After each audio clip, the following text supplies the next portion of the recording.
Praise the lord. యేసునామమే జయము. మన రక్షకుడు, మన విమోచకుడైన యేసుక్రీస్తు పరిశుద్ధ నామములో అందరికీ వందనాలు. చిన్న ప్రార్థన ద్వారా రాత్రికాల వాక్యదానం చేసుకుందాము.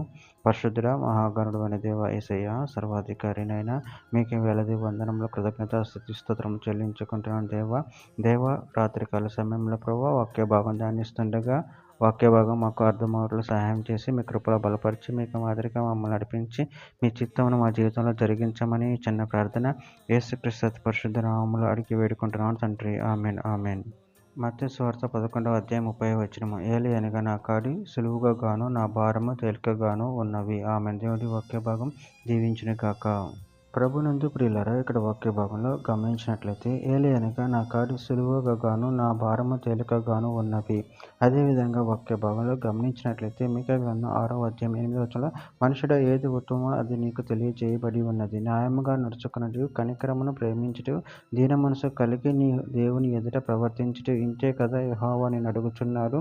గలతీయులకు రాసిన పత్రిక 5వ అధ్యాయం 1వ వచనంలో ఈ స్వాతంత్రం అనుగ్రహించి క్రీస్తు మనల్ని స్వతంత్రులుగా చేసి ఉన్నాడు. కాబట్టి మీరు స్థిరముగా నిలిచి మరల ధ్యాసమును కాడి క్రింద చిక్కుకొనకుడి.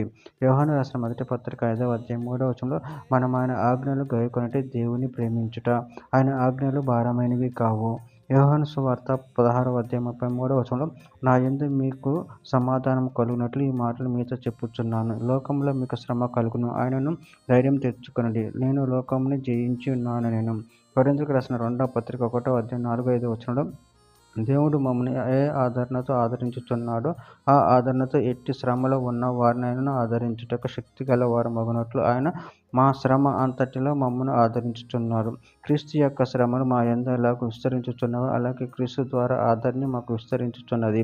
కొరింథీయులకు రాసిన 2వ పత్రిక 4వ అధ్యాయం 17వ వచనంలో మేము దృశ్యమైన వాటిని చూడక అదృశ్యమైన వాటిని నిదానించి చూచుచున్నాం కనుక క్షణమాత్రం ముందు మా చులకని శ్రమ మా కొరకు అంతకంతకు ఎక్కువగా నిత్యమైన మహిమ భారమును కలుగజేయుచున్నది.